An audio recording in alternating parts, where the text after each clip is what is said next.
sou Letícia Amaral e estou aqui para falarmos do nosso primeiro retrospecto tributário em formato de vídeo. Estamos começando o ano de 2019 e no final de 2018, nessa virada de ano, tivemos diversas novidades na área tributária. Então vamos começar com as novidades em relação a novas normas e novas leis. Começando por leis e normas na área federal, nós temos aqui o parecer normativo número 5, que foi publicado no dia 17 de dezembro de 2018 pela COSIT, e ele fixa o que a Receita Federal deve considerar, qual a interpretação que ela deve dar para aquela decisão do STJ que pacificou o conceito de insumo para fins de apuração do crédito do PIS e da COFINS. Então, é um parecer normativo que vale a pena ser lido em detalhes. Ele contém esse entendimento da Receita. Infelizmente, acaba restringindo, sempre favoravelmente ao fisco, o entendimento do STJ.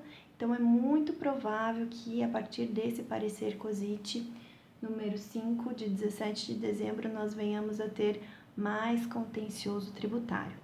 Então, se você vier a ser prejudicado por ele, fica a dica de procurar os seus direitos e procurar se resguardar para não sofrer autuações. Ou, caso venha a sofrer autuações, para que se defenda. Ele contém aspectos de ilegalidade em relação a essa decisão do STJ, ok? Então, essa é a primeira novidade que a gente teve aí, final do ano. Segunda novidade é a portaria PGFN número 735 do Ministério da Fazenda, que foi publicada em 20 de dezembro no boletim interno da instituição. Essa portaria, ela fala que a PGFN, ela passa a ser autorizada a apresentar agravo somente quando houver boa chance de sucesso, ou seja, quando há uma grande chance do seu recurso, do seu agravo, prosperar no judiciário. Então, é importante porque o intuito aí é reduzir um pouco, os recursos apresentados pela PGFN. Outra novidade do final do ano foi a Instrução Normativa 1862, de 28 de dezembro de 2018, em que ela dispõe sobre o procedimento de imputação de responsabilidade tributária no âmbito da Receita Federal. Então, a partir de agora, os auditores fiscais eles devem identificar quando existe uma pluralidade de sujeitos passivos e devem relacionar todos esses sujeitos passivos nos autos de infração ou em suas notificações, abrindo prazo assim para que todos eles saibam, sejam cientificados da exigência para cumprimento ou para que apresentem impugnação. Então, uma outra novidade aí tributária importante. Uma outra ainda, que foi publicada no mesmo dia 28 de dezembro, por meio da Instrução Normativa 1863, em que a Receita Federal ela prorroga o prazo para 26 de junho para que aquelas empresas que possuam participação no exterior e beneficiários finais distintos dos que estão indicados nos seus CNPJs, para que elas informem essa listagem de beneficiários finais, sob pena de terem seus CNPJs suspensos.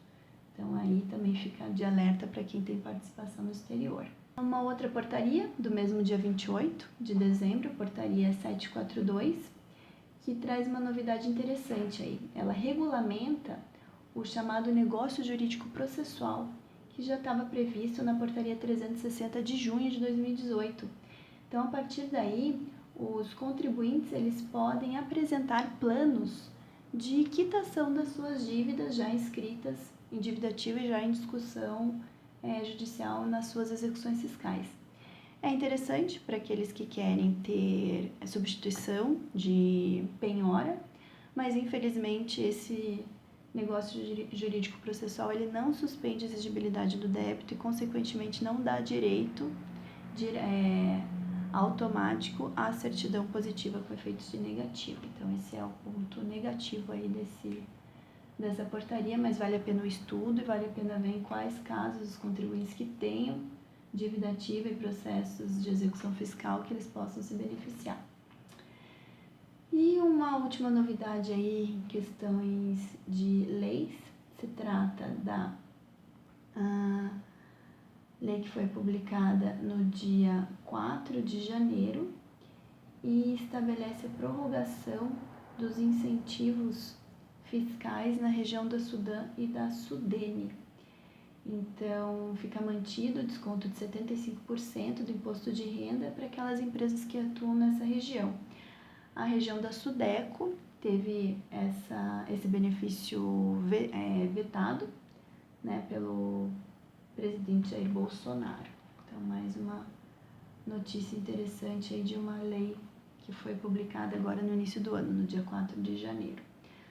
O que a gente destaca em âmbito estadual é uma nova lei do Estado do Rio de Janeiro, Lei Estadual 8.266, que amplia os benefícios fiscais para aquelas patrocinadoras de cultura e esportes, que podem ter até 100% de isenção do ICMS. Então, quem atua nessa área, né, de projetos culturais e esportivos, e a gente sabe que o Estado do Rio de Janeiro tem diversas empresas nesse sentido, vai poder ter essa ampliação da isenção do ICMS para até 100%. Passando agora para notícias sobre decisões administrativas e judiciais.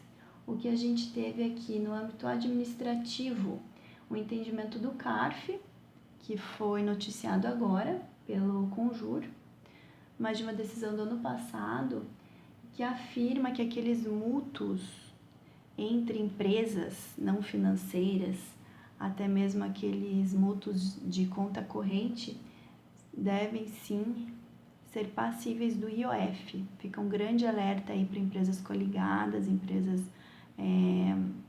que façam parte de um mesmo grupo econômico e que tenham fluxo financeiro entre elas, que o entendimento do CARF é que há sim incidência do IOF. E a maioria das empresas não recolhe IOF nessas operações. Então fica o alerta aí do entendimento do CARF, que possivelmente vai ter que passar pelo crivo do judiciário, porque há muita discussão em cima dessa incidência do IOF, né? Há muito entendimento de que o IOF não deve incidir nessas situações. Já passando para as novidades aí de decisões judiciais, nós tivemos uma decisão publicada no dia 4 de dezembro pelo STJ, no recurso especial, que manteve o entendimento do TRF3 no sentido de que não deve haver a incidência do imposto de renda no uso de softwares que vêm do exterior. Então, quando empresas adquirem softwares do exterior, não deve incidir o imposto de renda, porque o entendimento aqui fixado foi de que há uma mera licença de uso, tá? Então, não há relação jurídica que obrigue o recolhimento do imposto de renda retido na fonte, nem da CIT. Outra importante novidade aí, também uma decisão aí que afeta uma grande parcela dos contribuintes, porque tem a ver com aquela discussão sobre a exclusão do ICMS da base de cálculo do PIS e COFINS, é de uma liminar dada pelo ministro Roberto Barroso, do STF, que foi publicada em 10 de dezembro na reclamação 32686, falando que a decisão do STF, que consolidou que o ICMS não incide na base de cálculo do PIS e COFINS, ela não vale só até 31 de dezembro de 2014, quando veio a vigência da nova lei 12.973. Então, aí é um entendimento bem importante, porque o TRF4 estava limitando.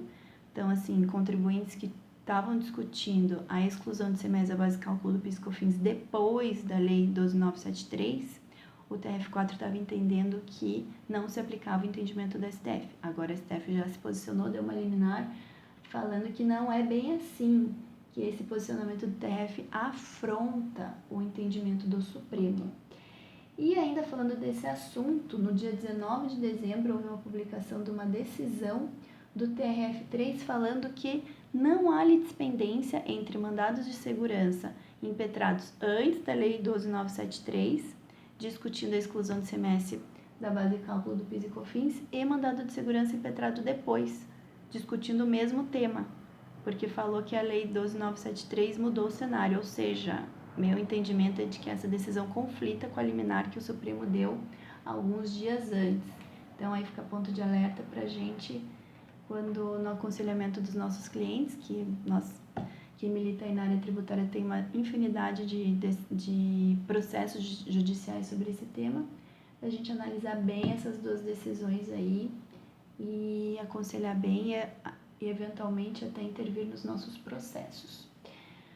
Outra decisão também foi noticiada agora, mas se refere a uma decisão de outubro de 2018, de uma liminar que foi concedida à rede de cinema Cinépolis, que autorizou a não incidência do imposto de renda da CSL sobre os juros de mora e a correção monetária de depósitos judiciais e valores de impostos restituídos ou compensados. Então, é uma decisão que vai na contramão do repetitivo, que já tem no STJ, falando que incide sim imposto de renda e CSL, e essa decisão foi favorável ao contribuinte, mas é uma decisão de primeira instância, então sujeita ainda à modificação. Também uma outra notícia interessante de uma série de decisões favoráveis, dizendo que não incide o adicional de COFINS importação no período de agosto a novembro de 2017. Então, houve uma medida provisória, 794 de 2017, que instituiu o adicional da COFINS importação, mas não respeitou o princípio da anterioridade nonagesimal. Ou seja, ela entrou em vigor imediatamente e não obedeceu os 90 dias. A alíquota adicional é de 1%, então todos aqueles contribuintes que têm importações expressivas entre agosto a novembro de 2017 podem sim entrar no judiciário, tem vários precedentes favoráveis, determinando que não incide esse adicional, então possibilitando aí uma recuperação de crédito, tá? Então, para quem importa bastante, vale a pena entrar com essa ação. E também uma notícia aí de que nos próximos meses o STJ vai analisar o recurso repetitivo sobre aquele parcelamento simplificado da PGFN que permite um parcelamento em até 60 prestações, até 60 meses. Então a PGFN veio dar várias condições para esse parcelamento, afrontando aí o direito do contribuinte, e o STJ vai analisar se isso é legal ou não nos próximos meses, sem data ainda pré-fixada. No âmbito estadual, a gente só vem aqui noticiar uma decisão do primeiro grupo civil do TJ do Rio Grande do Sul, que permitiu a uma cooperativa vinícola usufruir de benefício fiscal já concedido em ano eleitoral. Então, havia uma vedação da lei para esse benefício fiscal, mas o TJ entendeu que é possível essa fruição desse crédito fiscal aí. Então, uma notícia que foi dada pelo Conjur. E é isso, pessoal, para esse período aí de final de 2018 e início de 2019, são essas as principais alterações, principais novidades tributárias. Conto com a participação de vocês. Se tiverem alguma dúvida, alguma sugestão, podem contar com a nossa equipe aqui da Amaral e Asbeck. E até o próximo boletim na semana que vem. Uma ótima semana a todos!